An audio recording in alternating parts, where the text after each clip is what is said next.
किया जा रहा है, ये लोग ठग रहे हैं। देखिए, जिन लोगों ने 20 साल तक उत्तर प्रदेश की जनता को गुंडागर्दी दिया, लोगों के टोपी लगा करके झंडा लेकर के लोगों की जमीन कब्जा करने का काम किया, थाने में बैठ करके जिन लोगों ने गुंडागर्दी करके लोगों को सताने का काम किया, अब उनको वही चीज याद आ रही है। Suheldev Bharatiya Samaj party, Bharatiya Janata party, NDA के गठबंधन की सरकार में, आदरणीय मोदी जी और योगी जी की सरकार में बता दें एक भी दंगा हुआ हो, लेकिन आदरणीय डिम्पल यादव जी की सरकार में पूरब से लेकर पश्चिम तक, उत्तर से लेकर दक्षिण तक कोई ऐसा महीना नहीं होता था, कोई ऐसा साल नहीं होता था जिस समय दंगा और बम ब्लास्ट और आतंकवादी हमला न होता हो।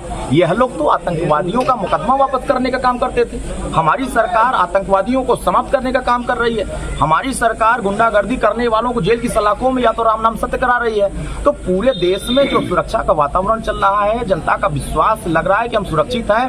पहले यहाँ की बहन बेटियां, इनके साथ अत्याचार हो जाता था, कोई मुकदमा तक नहीं लिखता था। आज हमारी सरकार में किसी भी बहन बेटी के साथ कोई अत्याचार करता है, कोई गलत व्यवहार करता है, तो उसके साथ कठोर कार्रवाई होती है और वो जेल की सलाखों में जाता है। जिस तरीके से आदरणीय डिम्पल यादव जी कह रही हैं, मुझे लगता है कि जहां वो भाषण दे रही थी वहां उन्हीं के लोग भाषण सुनने के लिए आए थे, जो गाड़ी में बैठ के आए थे।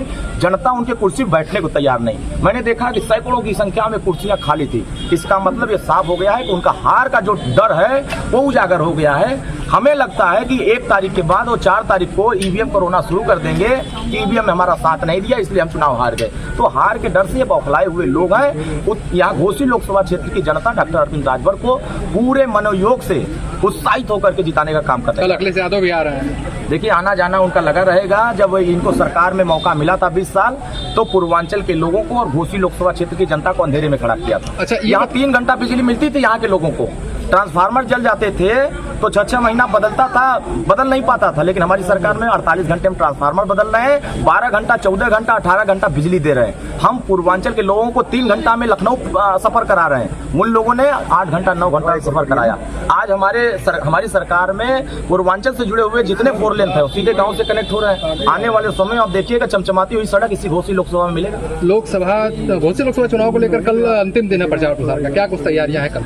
देखिए, जनता इंतजार कर रही है। जनता यहाँ चुनाव लड़ रही है। जनता माननीय प्रधानमंत्री जी की नीतियों के साथ, उनके विजन के साथ, जो भारत को विकसित भारत बनाने का जो संकल्प है, उसी संकल्प को हर एक मतदाता दोहराते हुए अपने विकास के लिए, क्षेत्र की जनता के डेवलपमेंट के लिए, क्षेत्र के विकास के लिए, चाहे उनकी जो भी समस्याएं हों, उन समस्याओं का समाधान कर लिए जनता ने फैसला कर लिया है कि आने वाले 1 तारीख को हम डॉक्टर अरविंद राजभर को छड़ी पर बटन दबा करके मोदी जी को 400 पार के जो नारा है उसको साकार करेंगे।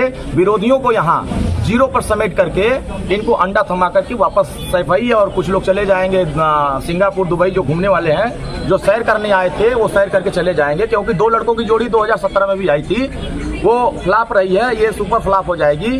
क्योंकि इन लोगों की गर्मी में पसीना तो छोड़ दीजिए, गश्ती आने लगा है मोदी जी की लहर देख करके, मोदी जी की सुनामी देख करके इन लोगों को चक्कर आने लगा है। तो मुझे लगता है कि ये चक्करिया गए हैं। देश की जनता इनको ऐसा संदेश दे रही है कि 1 तारीख को जब वोट पड़ेगा, 4 तारीख को गिनती होगी, तो 10 तारीख के बाद ये सब दिखाई नहीं देंगे। नाम लेना लोग स्वीकार नहीं करेंगे कि समाजवादी पार्टी और कांग्रेस पार्टी भी इस देश में कोई